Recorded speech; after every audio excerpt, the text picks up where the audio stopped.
Here we are, Studley Park, 5 kilometres from the Melbourne CBD. Look at the lush surroundings. There's the Yarra River next here. I'm sitting here on the bank. I could even die here if I wanted to. Wouldn't it be a nice place? They find the body in the morning and conduct a post-mortem, you know. But I'd like to start off with a movie review and then incorporate that movie review to analysis about what's happening around the world and Australia. Now, when you're in a setting like this, it's hard to believe how we as human beings have been able to create so much carnage amongst ourselves and to the natural environment and the life forms we share this planet with. But when you sit in a place like this, it makes you think that there may be hope, not just for humanity but for the planet. Now, I saw a movie recently, Joker. It's not the type of movie you normally see, and I assume it's already been a box office failure because it had a very interesting message. Because the movie Joker was based on the old Batman, Robin and Joker comic book which came out in the 20s and 30s in Gotham City. And there's this constant struggle between good and evil, and the Joker personified evil and Batman and Robin personified good. So if you go to see the Joker for a bit of a laugh, I wouldn't. It's actually a serious film. It looks at how individuals, how external circumstances shape individual behaviour. And the person who played the Joker, I think his name's Phoenix, he made an extraordinary performance. And unfortunately, most people who be going to this movie will be going to see, a little bit of action. It's not an action movie, really. It's a movie about ideas. And what it shows is how one individual can actually connect with a whole underclass of people who are denied legitimacy in their own country, in their own city. And the people who do the work go home, pay their bills. And what happens near the end of the film, where we see a popular revolution break out with tens of thousands of people using Joker masks, to hide their identity. So what we see is the progression of how an individual is moulded, how they react to that negative role they have in society, and how that individual experience can actually act as an example and mould a social movement. And that's the difference between today and the past. Today, we actually have technological means by which one individual and the actions of an individual can act as a catalyst for change. And that's the story about the Joker.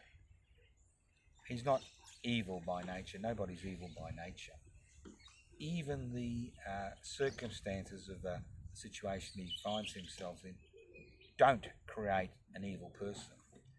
What they do is they create conditions which allow those who are oppressed to fight back against their oppression.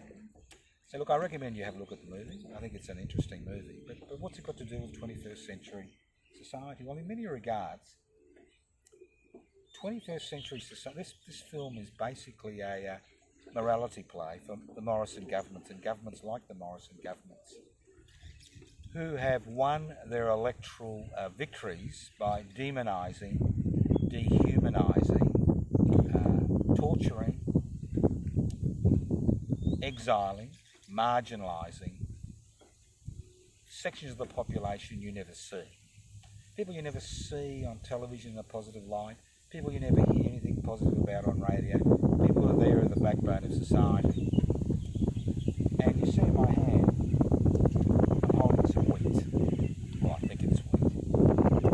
And this is the basis of every popular uprising since time immemorial, access to food and resources. And across the world in the last year, we've seen a number of popular mobilisations, popular revolutions, and currently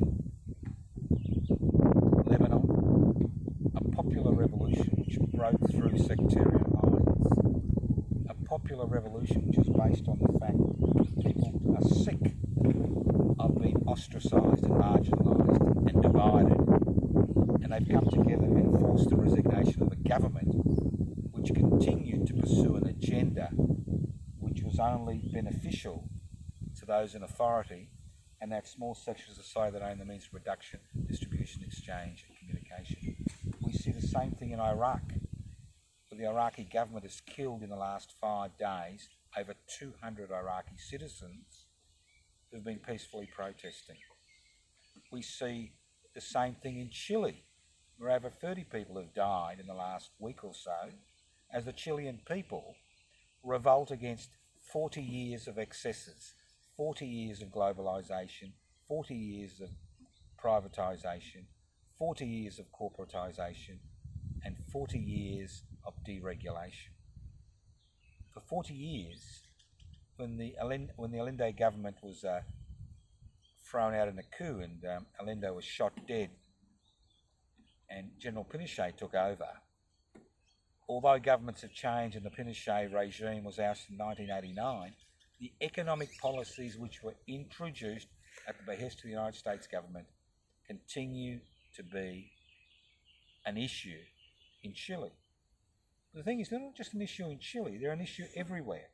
Now, if anybody said to you a month ago that the Lebanese government would be forced to resign because of a popular uprising amongst groups who had traditionally been at each other's throats for 40 years, you would have laughed at me.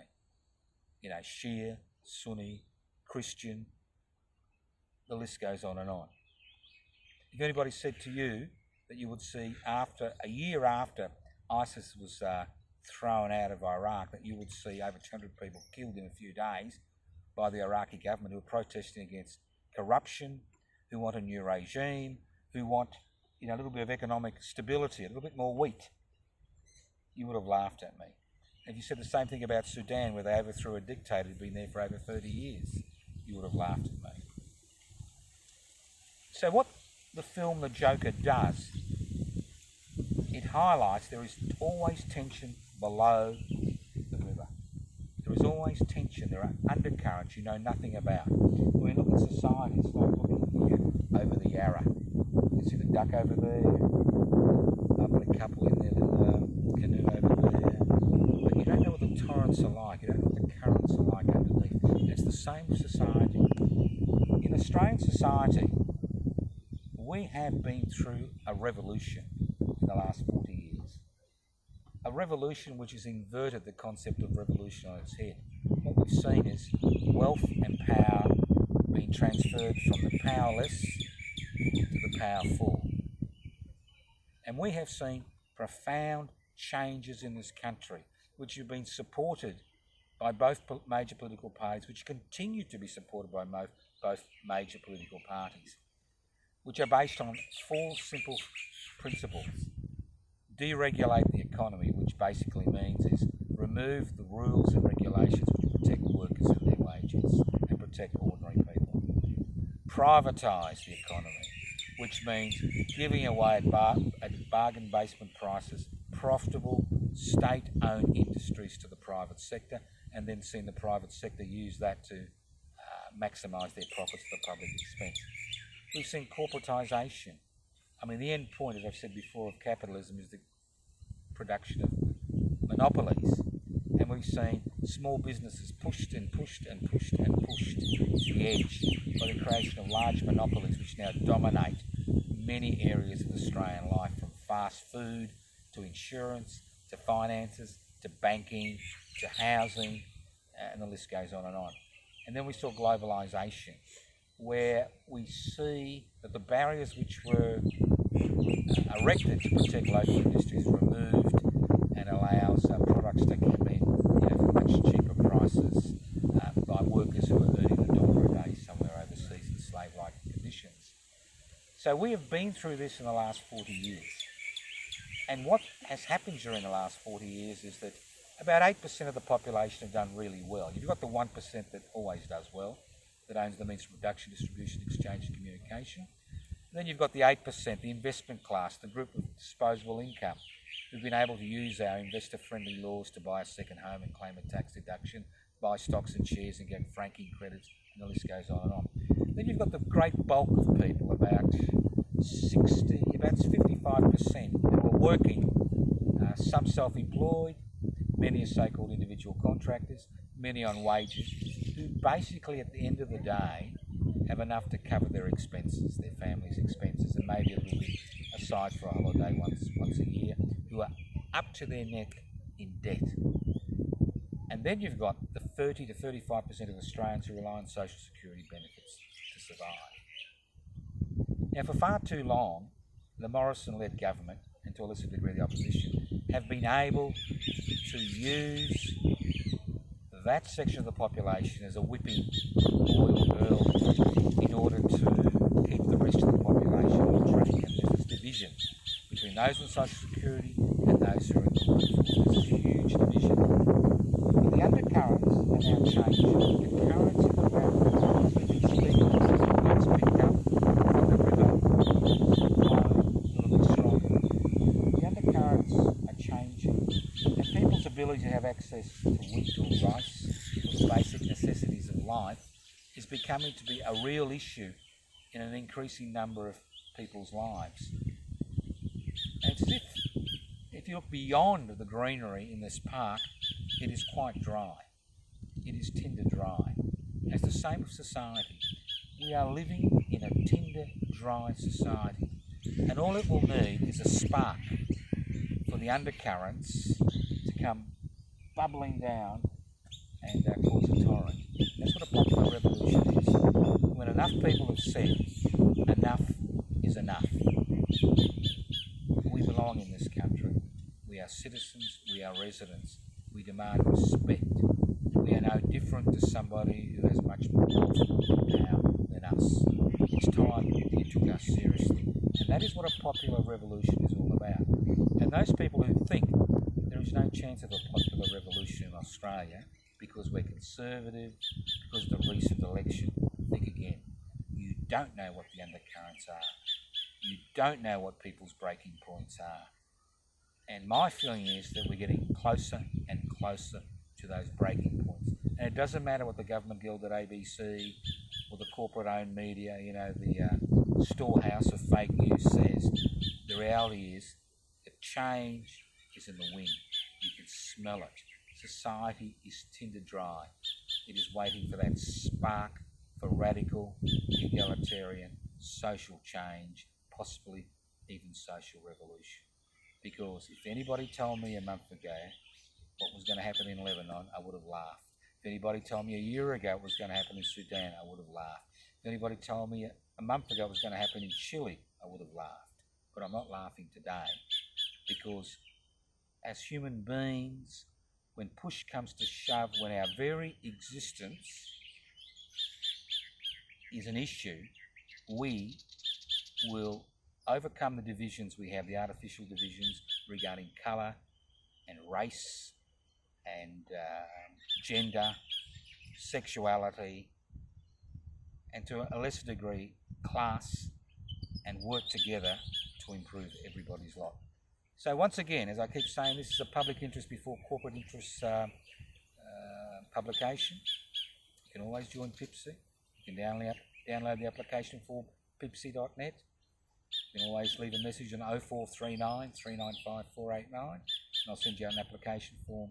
The reality is we need to create a new social and political movement which has nothing to do with the old, because time for change has come.